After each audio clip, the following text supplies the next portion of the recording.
आपल्या सर्वांना ज्ञात आहेच की माननीय भारत निवडणूक आयोग नवी दिल्ली यांनी दिनांक 18/5/2026 रोजी महाराष्ट्र विधान परिषद स्थानिक प्राधिकारी मतदारसंघ द्विवार्षिक निवडणूक 2026ची घोषणा केलेली आहे। यामध्ये जळगाव जिल्ह्यातील मतदारसंघाचा देखील समावेश आहे आणि या अनुषंगानेच आजच्या पत्रकार परिषदेचे आयोजन करण्यात आले होते। सदरच्या कार्यक्रमाचा अधिसूचना जी आहे ती 25 मे 2026 रोजी जाहीर करण्यात येईल। त्याच्यानंतर 25 तारखेपासून ते 1 जूनपर्यंत आपल्याला नामनिर्देशन पत्र भरता येतील। 2 तारखेला नामनिर्देशन पत्रांची छाननी होईल। उमेदवारी अर्ज मागे घेण्याचा दिनांक हा 4 जून असणार आहे। मतदान हे 18 जून रोजी होईल आणि मतमोजणी ही 22 जून रोजी होईल। याचा जो मतदानाचा कालावधी आहे तो सकाळी 8 ते सायंकाळी 4 वाजेपर्यंत असणार आहे। सदरच्या जे निवडणूक होणार आहे याचं मुख्य केंद्र हे माननीय जिल्हाधिकारी महोदय यांच्या अध्यक्षतेखाली सदरची निवडणूक पार पडणार असल्याकारणाने जिल्हाधिकारी कार्यालय हेच राहील। जिल्हाधिकारी कार्यालयात माननीय जिल्हाधिकारी महोदय यांच्या दालनामध्ये सकाळी 11 ते 3 या वेळामध्ये आपल्याला नामनिर्देशन पत्र दाखल करायचे आहेत।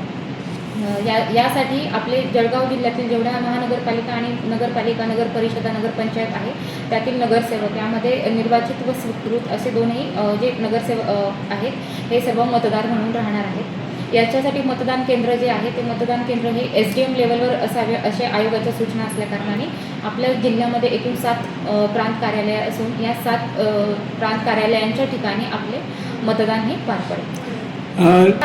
निवडणुकीसाठी निवडणूक निर्णय अधिकारी हे स्वतः माननीय जिल्हाधिकारी महोदय हे असतील, तर सहाय्यक निवडणूक निर्णय अधिकारी हे निवासी उपजिल्हाधिकारी या निवडणुकीसाठी असतील। याच्यामध्ये आपली अंदाजे 630 मतदारसंख्या याच्यामध्ये असेल। आणि निवडणूक कशी होणार आहे?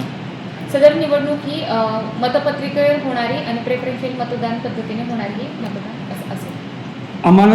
सदर निवडणुकीकरिता अनामत रक्कम ही 10,000 असेल आणि SC ST उमेदवारासाठी ही अनामत रक्कम 5,000 रुपये असेल। आणि केंद्र किती मॅडम? याच्यासाठी मतदान केंद्र ही 7 असतील। जितके प्रांत कार्यालय आहेत त्यांच्या लेवलवर ही मतदान केंद्र असतील। या निवडणुकीसाठी निवडणूक निर्णय अधिकारी हे स्वतः माननीय जिल्हाधिकारी महोदय हे असतील, तर सहाय्यक निवडणूक निर्णय अधिकारी हे निवासी उपजिल्हाधिकारी या निवडणुकीसाठी असतील। संख्या किती असेल तरी?